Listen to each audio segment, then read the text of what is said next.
We live in an era defined by a relentless, exhausting velocity.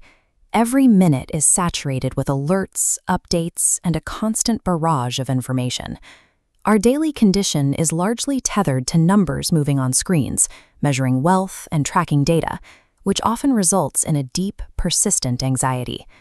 Yet, in the middle of this chaos, millions of people continue to gather in absolute stillness to listen to a single story. They are led by spiritual narrators like Murari Bapu, who recite the Katha, the ancient epic of the life of Lord Ram.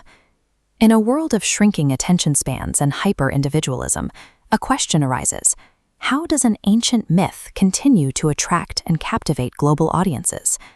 The epic functions as a living framework, operating simultaneously on three distinct levels. The first level is textual. The story originally took shape when Sage Valmiki composed the Ramayana in Sanskrit, a complex language historically reserved for scholars and elites. In this early version, Ram was depicted as a human prince with exceptional virtues, and his journey concluded with a tragic ending. But in the 16th century, the poet Tulsidas rewrote the epic, creating a text known as the Ram Chariot Manas. He bypassed the scholarly gatekeepers by writing in Awadhi, a regional dialect spoken by ordinary people. Tulsidas also altered the narrative core of the story, elevating Ram to divine status and providing a triumphant, uplifting resolution. This shift provided a software update for the epic, ensuring its survival by making the narrative emotionally resonant for the common population. That textual flexibility built the second level, culture. Core themes of truth and duty crossed oceans, expanding throughout Asia. In Malaysia, it absorbed Islamic elements, integrating concepts of Allah and the Prophet Adam. In Laos, it adapted to Buddhist traditions, blending with local fables. The epic also physically transformed, lifting off the page and into the spectacular visual arts of Southeast Asia. In Thailand, the story became the foundation for intricate Khan mask dances.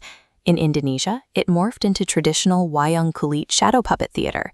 And in Cambodia, the story was carved directly into ancient imperial architecture, such as the walls of Angkor Wat. The story functioned like open source code. It proved it didn't need to be strictly Hindu or Indian to survive. It just needed to be human. But global history doesn't fully explain why people listen today. The third and deepest level, the Ram Katha, functions as an internal psychological blueprint. In this internal map, Ram represents the source of joy and peace within the individual. Sita represents the internal pursuit of wisdom and focus, and Ravana represents the ego and internal chaos that disrupts the mind. Attendees at these massive gatherings are engaging with an active therapeutic practice. They utilize the Katha to navigate moral confusion, balance family life, and manage modern anxiety. This psychological toolkit is so universally applicable, it has been invited into the centers of modern global diplomacy, like the United Nations headquarters. It has been analyzed and recited within the elite academic halls of Cambridge University, and it has reached across religious boundaries into other global epicenters of faith, including the Vatican. The Ram Katha persists by adhering to a specific necessity. To live forever, you must be willing to change your form, provided that you never lose your soul.